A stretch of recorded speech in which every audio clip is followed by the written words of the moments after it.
Hello everyone, welcome to Roller Coaster of Running. I am of course Andy, and I just want to take a few minutes to explain something that I've kind of alluded to in the last few videos. For anyone who's watched, I have name dropped that I will be running what's called the runDisney events in the very near future. In fact, it's come around very quickly that it's this weekend that I will be flying out to Orlando, Florida, to Disney World with the family. And then next weekend, I'll be taking part in the first runDisney event of this year, or they kind of have different calendar years. But in terms of runDisney's racing event, it is the first one of their calendar year. And that is the Wine and Dine Festival. So I thought I'd take a few minutes to explain what runDisney is for anyone who might not have heard of them. So I just wanted to take a few minutes to explain what runDisney is and maybe how you can get involved in the future, and just spend a little bit of time explaining why these are so important to me and just exactly why I enjoy them so much and why I'm flying nearly halfway around the world to do some running events. I get a lot of people saying that they think I'm absolutely crazy for doing it, and you probably will agree with them. But for those who have taken part, you'll know exactly why I'm doing these runDisney events. Basically, Disney World in Orlando, Florida hold 4 different events over the course of the year, and they are all running events. So these running events have different weekends. So there's 4 events take place over 4 different weekends throughout the year. The first one is in November, and it is called the Wine and Dine event. After that, you then have the marathon weekend, which takes place in January. And then in February, you have Princess Weekend. And then after that, you have the Springtime Surprise, which takes place in, I believe, April. So those events are basically split up into different days. On the first day, you're at the Expo, which is generally the Thursday. Now, this kind of does shift a little bit from Marathon Weekend, but you get an Expo where you can pick up your race bib. You can see lots of different vendors, and basically it's a bit of a celebration of running.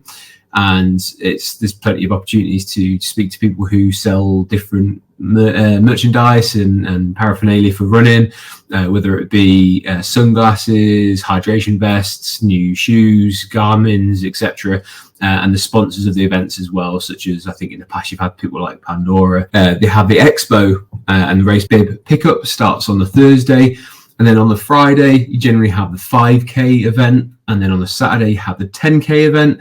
And on the Sunday, it all culminates with a half marathon. Now, as I said, this changes slightly for the marathon weekend, where you include a marathon on the Sunday to the half, and everything shifts forward a day, if that makes any sense. So the events themselves take place around Disney World.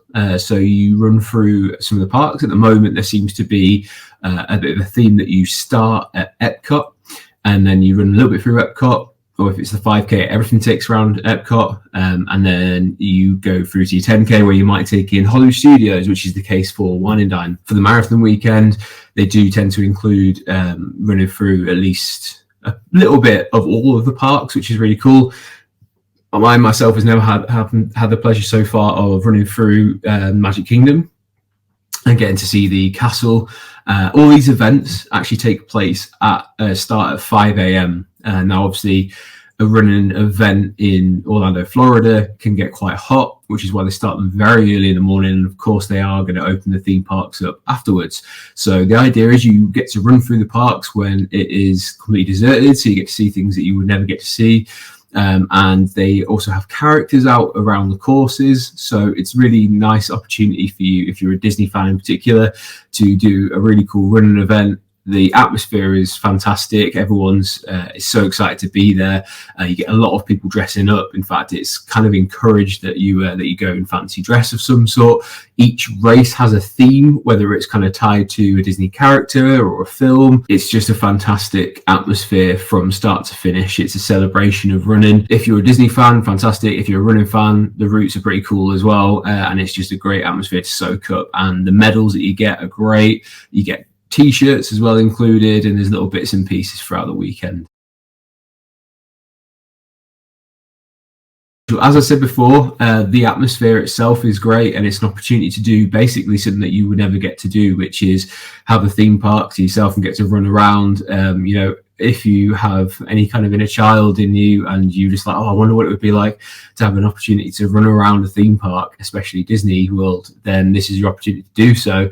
There's no getting away from the fact that they are expensive events. They charge a few $100s for the pleasure of doing so, but in return you get a very special atmosphere. You get the opportunity to take pictures, where you can wait in a very short queue, get your picture taken with a character. Some of the characters you would never actually get to see around the theme parks, and they're specially brought out for these events. So that's another great opportunity. And as I said, the medals themselves are better than your normal running event, and they put a lot of kind of time and effort into making them either move, spin. This year there's a light up one, so they definitely try and push the envelope when it comes to the design of the medals. So I say, if you're a big Disney fan, this is a must do. If you can do the 5K, as long as you can do it relatively quickly before they have to open the parks. And I say relatively quickly, the rest of the events have a 16-minute mile pace limit. So as long as you're in front of that limit, then they're not going to kick you off the course or sweep you, as they call it. And even if you're swept, you put onto a bus, you take it to the finish line, you would still receive your medal. So it's more of a case of like you trying to make sure you stay on the course and just enjoy your time out there in Disney World. And it can get, the weather conditions obviously at that time in the morning, the locals think it's very cold. For us from the UK going across, it's probably par for the course for a November run, this one that's coming up, and if anything, it grows into quite a warm run. The humidity of Florida is quite nice to run in. I remember last year when I went across, it was particularly warm for the half marathon, so much so that it was quite sapping to your energy levels. But there's plenty of hydration, and they do offer you a bit of nutrition while you're out there as well. So there's plenty of opportunities to stay hydrated on water, Powerade, etc. So they do try and look after you while you're out on the course. If you are interested in doing a Run Disney event, they do sell out very quickly. These are some of the most popular races in the world. They tend to put them up on sale throughout different times of the year, depending on which event it is that you wanted to go into. But it's not unheard of that things sell out within the first hour, 2, 3, especially for the ones that are the more popular. So I did mention before, you can buy your way onto the 5K, the 10K, the half marathon, but they also do challenges. So for the upcoming Wine and Dine Festival, it's a challenge that you can do the 10K and the half marathon, and that's bundled together for a different price, so you wouldn't have to buy both of them together. And then one in particular that's very popular is in January, when you have the opportunity on the marathon weekend to do the Dopey Challenge. Now, the Dopey Challenge consists of doing the 5K, the 10K, the half marathon, and the marathon in the consecutive days.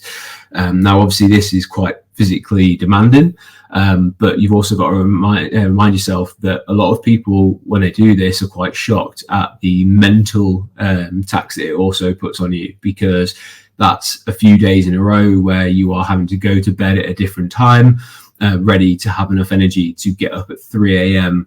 ready for a 5 a.m. start, because you have to get out of your hotel or wherever you're staying, get to the start line, get yourself into your corral, your starting gate, and ready for the run. So it can be quite taxing mentally as well as physically.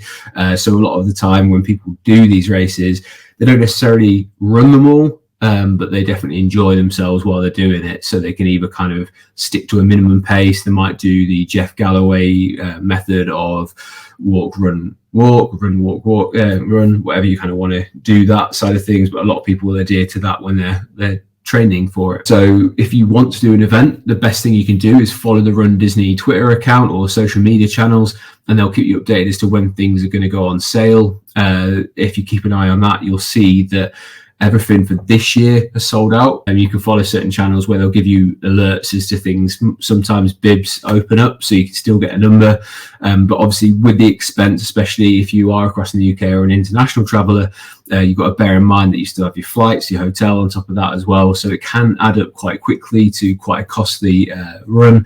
But if you can bake that in somehow to your family vacation, or if you can do it into a longer holiday, or if you just have, the opportunity to do it, I'd absolutely say go for it. If you have any kind of desire to do it, just go for it. These are fantastic runs.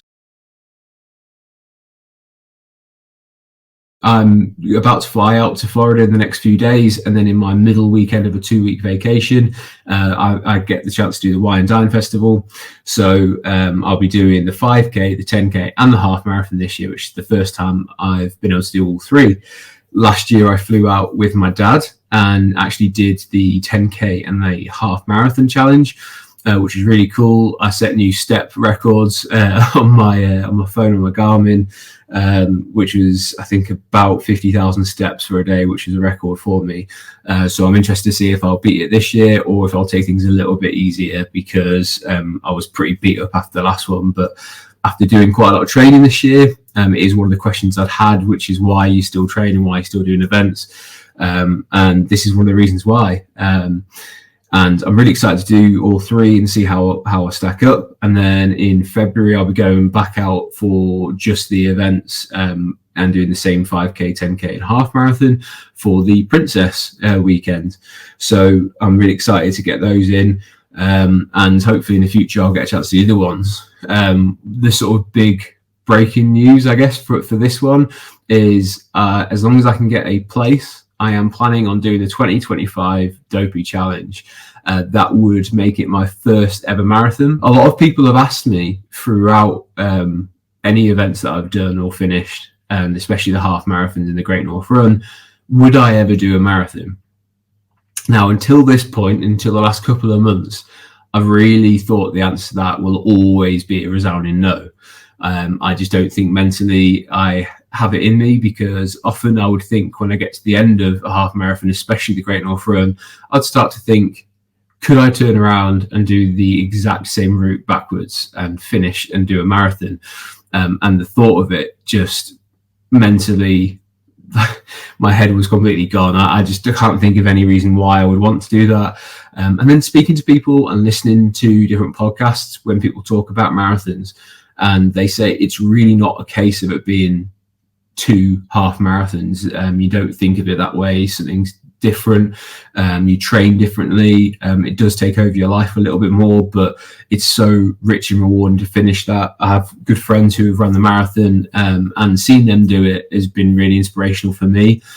So anyone who's ever said, that they kind of take any inspiration from myself, I find my own sources of inspiration are people who put their bodies and their minds through things like marathons, and it really pushes me on, and to the point where I can even consider doing it is a big step for me. So I'm hoping to be able to do the 2025 Dopey Challenge. Now, obviously, that isn't just a marathon. That's a half marathon, 10K and a 5K in addition, because basically I'm not someone who can do things by half, apparently. I'll always look to push myself, to dream big, to just try and go for things. And I know that sounds a bit kind of corporate spiel and a bit twee, but I really want to see what I'm made of. Do I have the mental fortitude to do a marathon? Can I push myself even more and do all those extra events as well? And I think if I'm going to do it, then I really want to be able to do something that I can be proud of looking back. So it's a big ask, but I kind of feel like if I'm going to do a marathon and I want my first to be special, I might as well go for it. So the plan at the moment is to apply for it. If I get a place, fantastic. If not, I'll look at other ways I might still be able to do it. But a marathon now feels more realistic. I've managed to train, and I'm doing a lot more work on myself physically and mentally, and I feel like I'm in a good place to be able to launch from moving forward into potentially doing this marathon. So watch this space is all I can say. I'm going to try my hardest to get there, and you'll be with me every step of the way. If I am to be successful, as a training plan that I've already looked up that I'll be undertaking. So I'll be doing weekly updates on my training, how it's going. I'll put myself in the best possible position to make sure when January 2025 comes around, if I am successful in getting a place, then I'll do everything I possibly can to make sure that I am fine physically and mentally, because both are very important heading into that kind of event. So that's the plan. What I'm going to leave you with now, just to make this quite a short one, is I'm going to stick on a video that I recorded on my way to the start line last year, and you can see a little bit how tired I am. Apologies, it is just shot on my mobile as I was on my way there, so it was very dark. And it is like 3 a.m. in the morning or something. So I am on my way there. I'll stick a couple of pictures on. You can get a bit more of an idea of like my experience. But the idea is this year I will be taking my gimbal and my GoPro. I will record as much as I possibly can, and I'll put those videos out for hopefully your enjoyment. I know when I've been training this year and I've been on the exercise bike, I'll stick a YouTube video on of people who recorded previously. Sometimes it's a bit bumpy footage because obviously people are running and they've got the certain different cameras, or they might have had it on their hat or attached to them, so it's a little bit more bouncy. But I'm hoping with the gimbal I'll get some really good footage and try and soak up some of the atmosphere for you guys to see on camera.